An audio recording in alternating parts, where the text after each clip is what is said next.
True Talks, True Talks. True Talks, True Talks.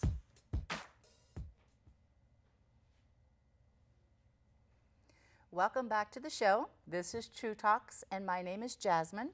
Tonight I've been speaking with Julie Gillis. Where we left off, where did we leave off? We were talking about moving and living in a new city and all the wonderful exploring you're doing. What I'd like to start in with is go back to Bedpost Confessions, if you don't mind. Sure. Because I was so impressed when I did a little, again, research on you that it won for 3 years the Austin Chronicle Best of Austin. That had to be an honor. It really was. The Austin Chronicle is an incredible weekly newspaper that is produced, was created and produced by Lewis Black. Lewis Black also was one of the founders of South by Southwest, if you've heard of that, wonderful big music and film and interactive technology festival, which takes up about 2 weeks of time in the spring. And he's created some really beautiful things. He was a big part of the Austin Film Society growing in that city as well. And so they have a best of episode, just like the Rogue Valley Messenger here does their best of the Valley. And we were really honored. We were a funny kind of entertainment because we weren't really a theater show, and we were always like best of what the heck kind of, or best place to take a date or things like that. So it was very, very fun to get to go and see the parties and do all that. Oh, wonderful. Yeah.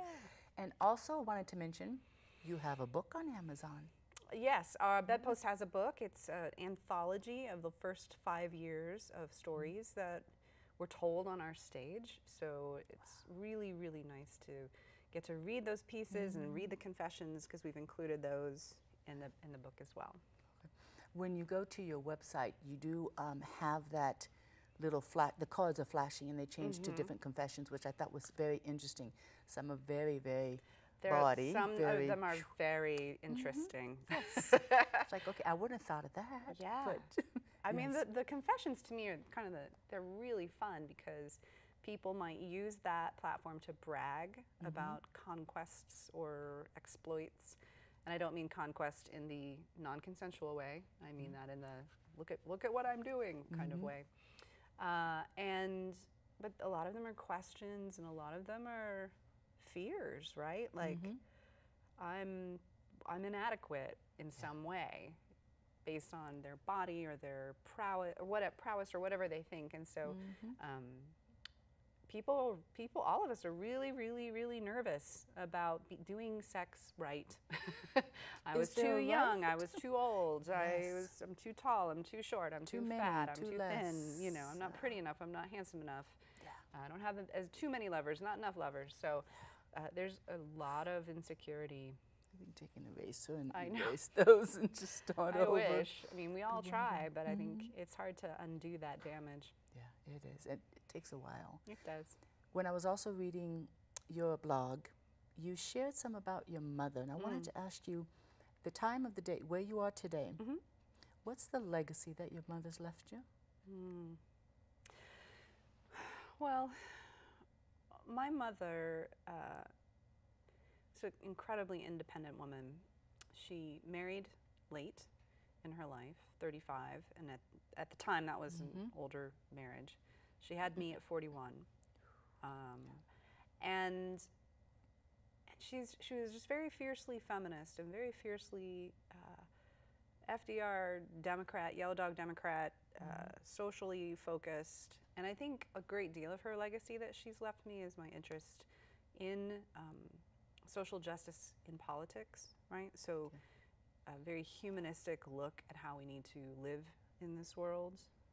I think she'd be real tweaked if she knew that you couldn't even afford an apartment in a city, even if you were working 60 hours a week, making minimum wage. That she would be upset by that. She'd be upset by the cuts in Medicare and Medicaid. She'd be upset by the dismantling of voter rights, right? The racism attached to that. She would be angry at. My childhood was like full of Watergate. Like, for those of you watching who remember Watergate, I remember trying to watch TV, and she was watching Watergate because it was the only thing on the channels, because we only had 3 channels, 4 channels in the 70s. And the ethics, right? That our democracy, the Constitution, meant something, and so that I think has informed my political beliefs, and it's informed how I try to work in the world, and you know, and I might be a little too independent sometimes. Who knows? I say no. Never. She was pretty independent, and she developed Alzheimer's, and we took care of her the last 10 years of her life. We've moved her up to Austin, which is part of the reason we stayed in Austin longer than we thought we would. So that was a really hard patch, and it's really, it's a piece of storytelling that I haven't even delved into very deeply. The process of aging and of dying and of witnessing someone dying. Why not? Well, I think it's still a little too connected, if that makes sense. I think there's a lot of germinating that has to happen. I think it's on the horizon. I've worked very briefly with a woman up in Portland who does a show called Grief Rights, and it's a very wonderful show. And it's all about grief and dying, people telling stories about it. So I think, you know, sex and death tend to be on one side of a coin or the other, you know. So I don't doubt that will happen. It's just, I'm having my own stubborn wrestling match with her still, in some ways, right? About how hard that was, because it was hard. I bet. Losing any loved one is a terrible loss. I had a child I lost. It took me 4 years. Yeah, I was horrifically lost. Well, it's you know, we talked about this a little bit earlier before the show began, but I think we as human beings are storytellers, and that's how we help make meaning out of the world that we're in.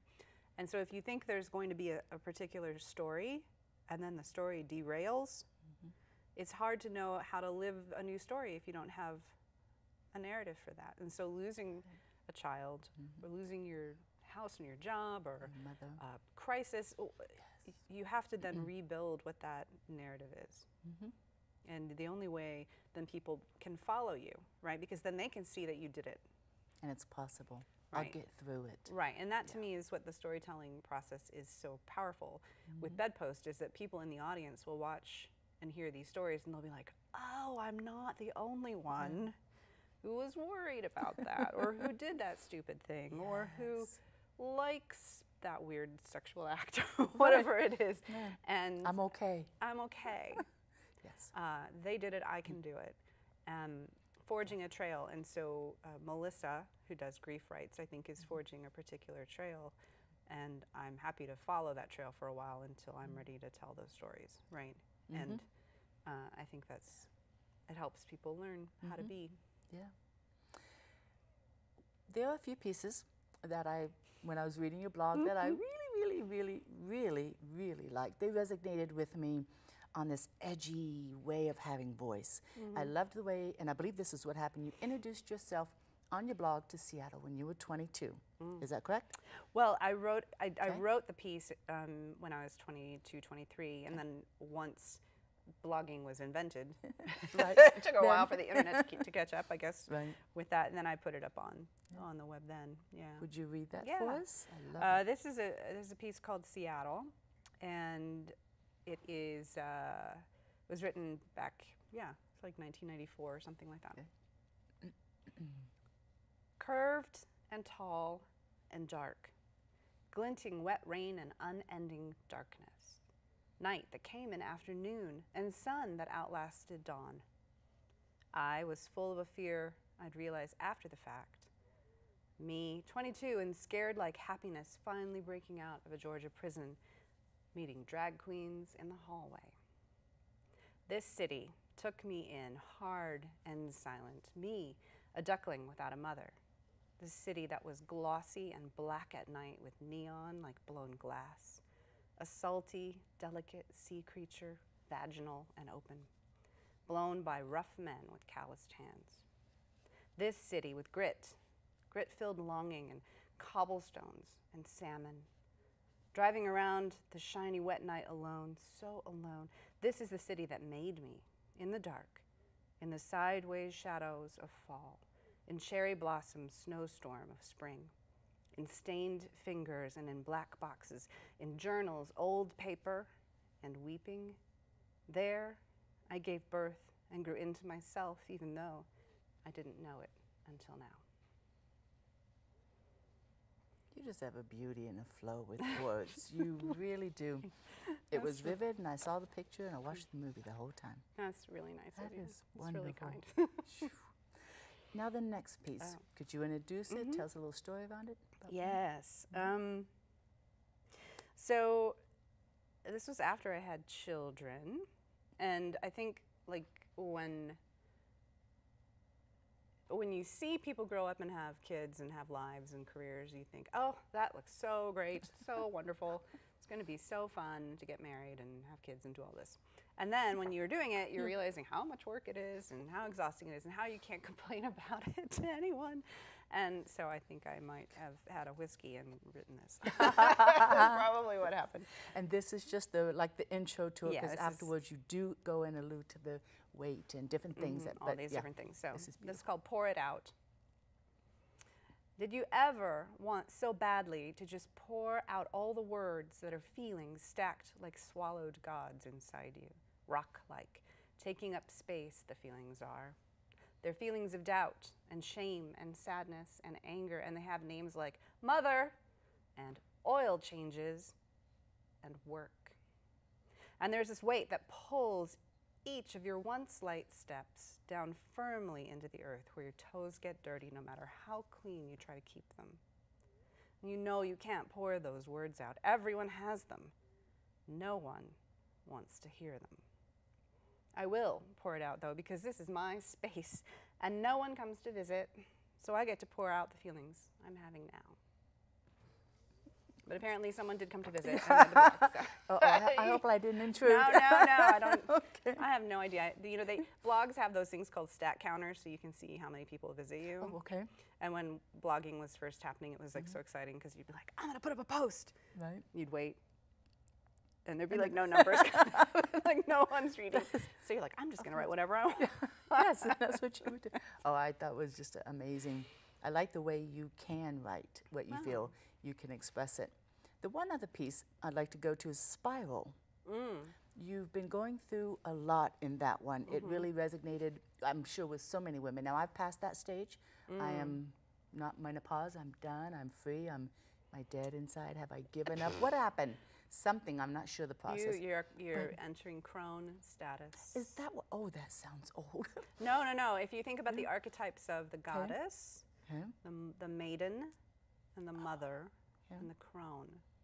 So it's like the birth, the living, and the dying, right? So it's akin to the Trinity, right? So the crone wisdom is different than mother wisdom or maiden wisdom, right? So it's a different phase. So once speaking menopausally, you know, once you're past that point, there are things you don't have to worry about, right? And there's power that is accessible theoretically. I read, I hear. That it would not be when you were, say, 22, right? It's freed up my mind. I would think so. If you're going for those who don't know what perimenopause is the time before you are fully menopausal. You have to have gone without a menstrual cycle for 12 months before you are officially menopausal. So any of the years before that, where you start experiencing symptoms of night sweats or hot flashes or irregular cycles or headaches headaches, or there's like 47 really gross symptoms that are not pleasant. Once you get through that, then yeah, you don't have to worry about as many things because your body's like, woo! Yeah. Like, where are you on that spectrum? I'm someplace in the middle of it. Are you? I'm having headaches. It's like, yeah, and it's distracting, and you don't feel good. I've spent many a week being like, this is weird. What's happening? Oh, something's happening, right? And it's like a forge. Did your mother ever speak with you and tell you the time length? I've had my mom tell me 10 years you go through this. It can be. It can. Okay. That's the thing. It can be. Just as with puberty, things are happening before you look like a young adult. With the end stages of that, it could be 2 years, it could be 4 years, it could be 5 years. You can start at 40, you can start at 52. It's all just based on what your pituitary gland and your hormones are doing. But my mom didn't really talk to me very much about that, and I think the reason it was kind of an awkward reason. One, I was born. First of all, I was 41 when she was born. So by the time she was starting to have those symptoms, I was maybe only 9 or 10. So I'm sure she wouldn't have been like, "Hey, kid, I'm acting real wacky." So and my father had passed away, and so I think that was like that really wasn't a topic that she was worried about. Not that one. Yeah. I don't know. I mean, I don't really know. And then it just wasn't something that I think her generation talked that much about either, like openly, right? Yeah. Like people didn't really share. My mother didn't tell me secrets. anything about a girl and what was coming. Or any level. or any of the things. I had pretty significant postpartum depression after my children, and then later a couple of my cousins were like, "Oh yeah, we did too. Most everybody in our family has." And I was like, "Thanks for telling me. Thanks for warning me." You know, it was just kind of a funny moment because nobody would really talk about it. So I talk about it to all my new mama friends. I'm like, "Listen, listen up, baby's please. gonna be This is fine. Let me important. tell you what you need to. You need to take care of you because your hormones can hijack your brain." How do you manage it when it comes up? What's the one little tool or trick you could share? Of Perimenopausal? Well, I mean, I think like for anybody who is going to have a physical, like I think challenge is probably too strong of a word, but if let's say your hip goes out sometimes. Well, you would avoid doing things that would make your hip go out, and you would do things that would strengthen your muscles, right? So if you know that you get headaches after you drink red wine now, sadly, in your 40s, then you stop drinking red wine. Get that Advil ready. Right, or you get that Advil ready, or so I think it's a matter of knowing what your symptoms are and then creating strategies to support those, right? If you need 10 hours of sleep that week, get 10 hours of sleep. Yes. My saving grace was changing my diet, which my mother did also in her life, and walking. Not running, not just walking, getting out, breathing in nature. Walking is a very benevolent form of exercise. Yeah. Right? It's kind. So it's a kind form of exercise. I hug the trees and they hug me back. Right. They do. Yeah. I wanted to bring up one other aspect.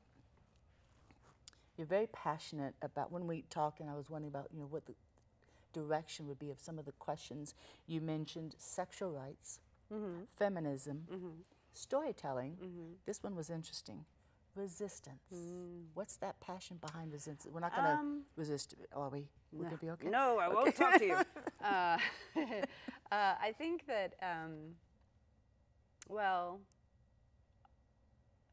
I want personally to resist a few things. I tend to, I don't know who's watching, and I'm going to honor everybody's political choice too, but my political choice is very progressive. And I find that some of the things that are happening in the country today, when I lived in Texas, there were a lot of things happening in Texas that were frustrating to me. I don't want to see immigrants put in detention centers. I don't want to see children taken away from their families. I don't want to see children not allowed to use the bathroom they need to use because someone is afraid of what transgender means, right? And so I don't want to be afraid. So for me, resistance means finding ways to circumvent that particular kind of politic, right? So it could be really subtle.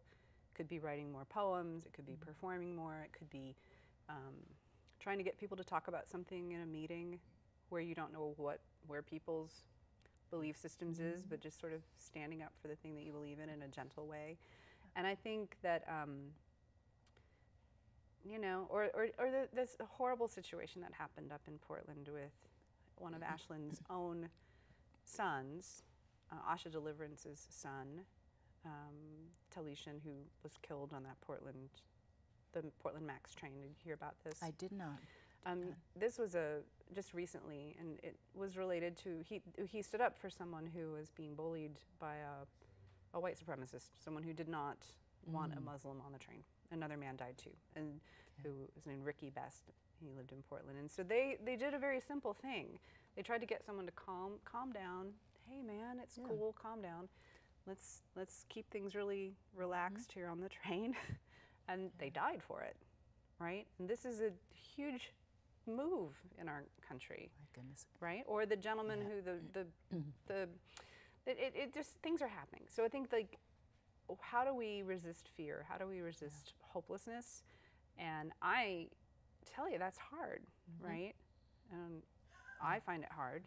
I feel that I have to learn how to resist my own fear, or I have to learn how to resist my own, you know, oh, well, here's how the world is, kind of hopelessness. And that, you know, and finding ways to, again, take that into a space where people get to be and tell stories and pull together. So that's kind of what resistance is meaning to me right now. Okay. It's like if we could take the skin and the color off and then rethink about what we're going to do, but it's more of a trigger, I think, that happens with people that they're not educated, or there's an ignorance around. But I think, I mean, people. I don't want to simplify where we are. I think people believe what they believe for reasons, right? Sure. So if you and I have very different beliefs, you believe what you believe for very solid reasons, at least to you. You know, you've invested time and energy and thought, and perhaps a wide variety of cultural experiences in your beliefs. And I have done the same for me, which makes it very hard to change the belief, right? Because it's uncomfortable. And so the way that I have to do resistance in that way is not to try to confront you or be like, no. I have to figure out ways of saying yes to my beliefs and at least giving you space to have yours while not tolerating harm to people. That's a very hard thing to do, I think. Yeah. I'm very curious. I'm the type of person, I'm very curious about other opinions. I'm always curious how they're formed, where they come from. But in that, with me, what happens is I soft step myself because I'm so curious about others. If they ask, I try to be very gentle about it because I'm kind of like whatever, I'm way out, you know, when it comes to how I see things or how I believe. But I'm always curious about how this was created in this person. Some of it's so ingrained, it's them, and there's a passion, and it can't be discussed. No, I mean, and it can't, it's hard. It's scary. It's like, what is it, an immovable object against an irresistible force, right? And so what do you do with this, especially when your identity is made up of one of the beliefs, right? And so the cognitive dissonance of experiencing something can be really painful, and it's a real thing. And so for me, the line in the sand is someone going to be causing harm to another person or to a group of people, right? And how do we measure that harm, and how do we honor the humanity of the people involved? And that's a complicated place to be, and I fail a lot at that. Do you? Why? Well, because like you get on Twitter or Facebook and you're like, ah, trigger, you made me so angry, you know, and that I think it's just you look at the kinds of people coming head to head on each other. It's hard. It's just really hard. Yeah, to really keep that open space for someone else's opinion, and you don't agree with it. Right. And are they going? And it can harm come out of that. Yeah. When you're doing the Bedpost Confessions, is there a topic that you want to approach and you haven't yet? You know, nobody has really ever talked about asexuality. Please explain. So. Am I a worm? Is that what that would? Well, no. I mean, someone who considers themselves asexual does not need or feel desire, perhaps in the same way as someone who is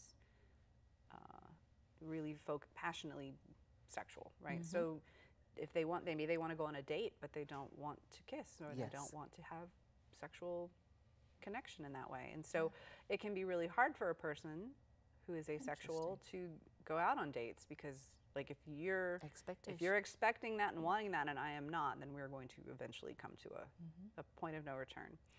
And so no, we've really never had anyone talk about it. And I think because the show is about sex, they might not feel welcome. And so I think it'd be an important thing that we should talk about. And this is so exciting. God, I wish I had more hours. I wanted you to kind of frame this next piece and read it, because we're running out of time, but I want this to be read, please. All right. This is a poem that is maybe more erotic, mildly erotic. So if you have children in the room that you don't want them to hear, get out now. Run. Like Jesus. He does things like make my computer screen work. His tools and nimble fingers building make it so I can write again.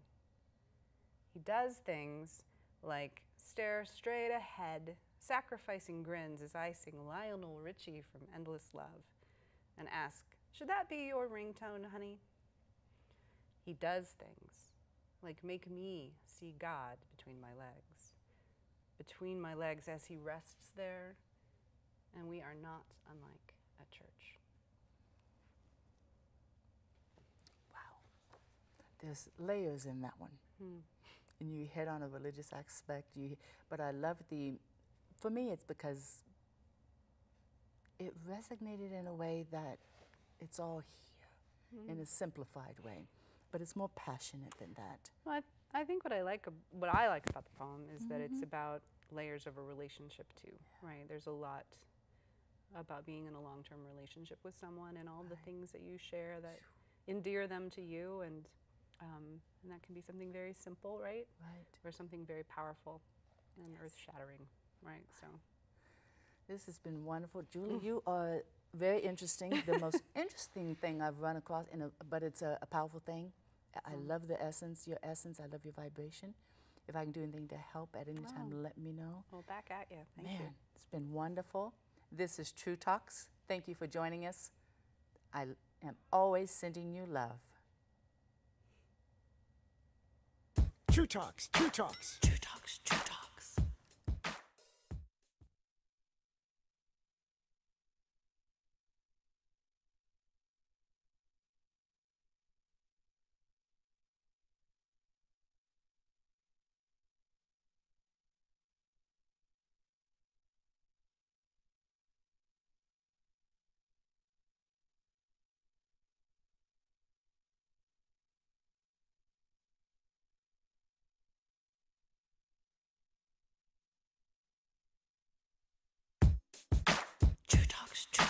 True Talks, True Talks. What's hidden out of sight, I bring into the light, right down to the bone where the truth stands alone. Tell it like it is, if it's her words or his. Speak the truth, leave the rest, 'cause this is the place where there's no BS. True Talks, True Talks.